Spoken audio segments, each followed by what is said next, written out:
Valette accueillait 110 jeunes en départemental de lutte au Doris, voire légèrement élargi à quelques départements. Ces jeunes lutteurs nous ont proposé une belle compétition basée sur le respect.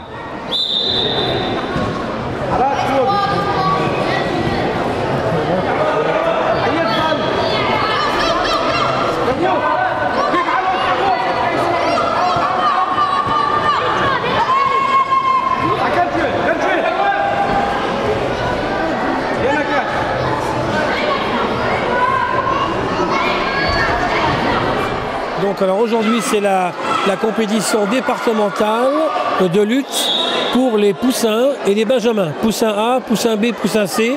En fonction des âges, on les fait lutter par année. Et donc les benjamins sont un peu plus grands, ils ont 10 ans, 11 ans. Alors comment se déroule cette journée?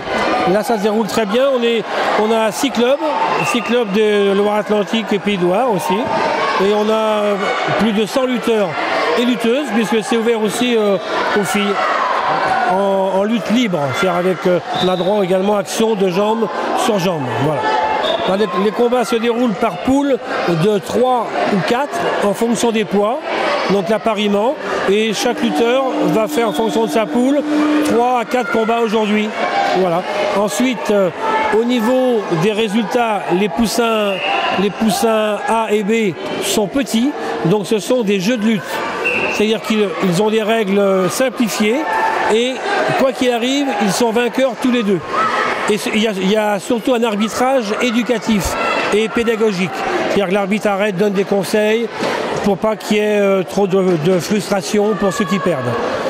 Tandis qu'en poussin C, il y a un vainqueur. Voilà. Et le combat s'arrête lorsque les deux épaules ont touché le sol ou à la fin de la limite du temps et réglementaire.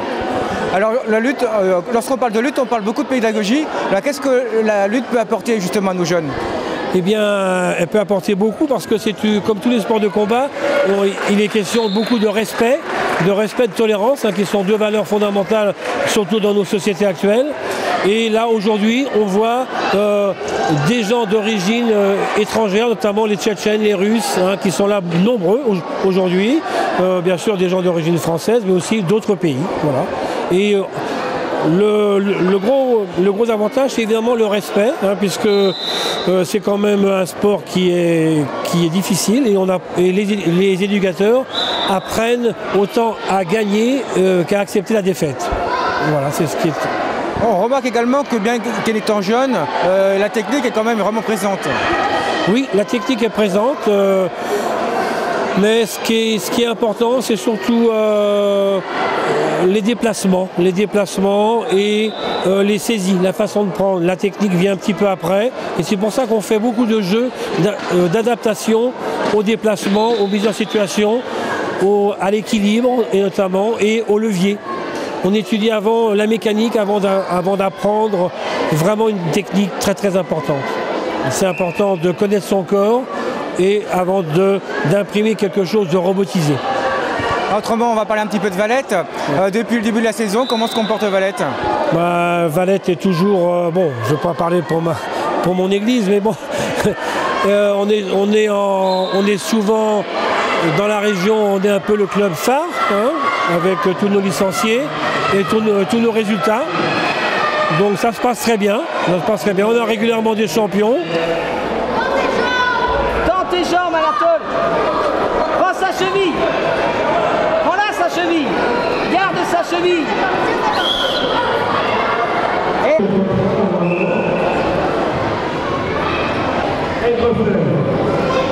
Je crois qu'il y a une grande compétition qui se prépare. Alors au niveau international, il y a la compétition de Crubec. C'est une compétition qu'on fait déjà depuis plus de 20 ans. C'est en Belgique. Et là, il y a tous les grands clubs. Et ça concerne les enfants de 8 ans jusqu'à 16 ans, junior. De poussin jusqu'à junior, il y a 2 catégories. Et voilà, on y va, on est très très bien reçu à Crubec, c'est vraiment sympathique. C'est la dernière compétition de l'année. On sera accompagné par l'équipe d'Aigrefeuille cette année. Et que vous dire que c'est une compétition qui nous tient à cœur parce qu'à l'époque de la grande équipe de Valette, très très grande équipe de Valette, c'est une compétition qu'on a gagnée 3 fois de suite et on est le seul club en Europe à l'avoir gagné 3 fois de suite. On y va pour gagner des places, hein, parce qu'on a vraiment un très grand réservoir en benjamin notamment et en minime, et également en filles. Hein, également en filles. Alors juste pour finir, un petit bémol entre guillemets, ou peut-être pas du tout, les Jeux Olympiques, ira-t-il ou n'ira-t-il pas de lutte? Il y en aura. Il y en aura parce que ça, c'est l'un des premiers sports olympiques qui a eu, hein, et encore, mais même dans le monde, quand on voit les fresques, on voit que les hommes luttaient déjà. Il y a des millénaires. Et donc c'est un sport qui a toujours regroupé aux Jeux Olympiques environ 150 nations. Alors quand on sait que certains sports ne sont même pas représentés par 40 nations, ça me semble un peu difficile de vouloir supprimer la lutte, alors que c'est un sport qui est dans les plus pratiqués au monde après l'athlétisme. On est dans les sports les plus pratiqués, ça ne devrait pas normal de plus exister. Mais comme les Américains, les Russes, les Japonais et les Turcs qui vont recevoir les Jeux aussi, enfin qui postulent, ont de très grosses équipes, je suis assez optimiste sur la lutte. Bon, pour les Jeux qui vont venir, il y aura, mais je pense qu'en ce moment, ils ont une réunion au plus haut niveau, mais je pense que ça sera positif.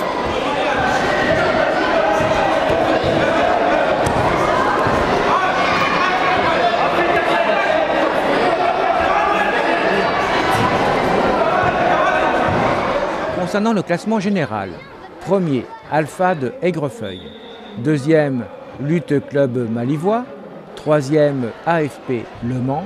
Quatrième, TG Valette Lutte. Cinquième, le Club Athlétique Nantais. Et sixième, le SCO d'Orvaux. Concernant le classement par catégorie, premier en poussin A et B, Le Mans. Premier poussin C, Le Mans. Premier Benjamin, Valette. Et premier féminine, Aigrefeuille.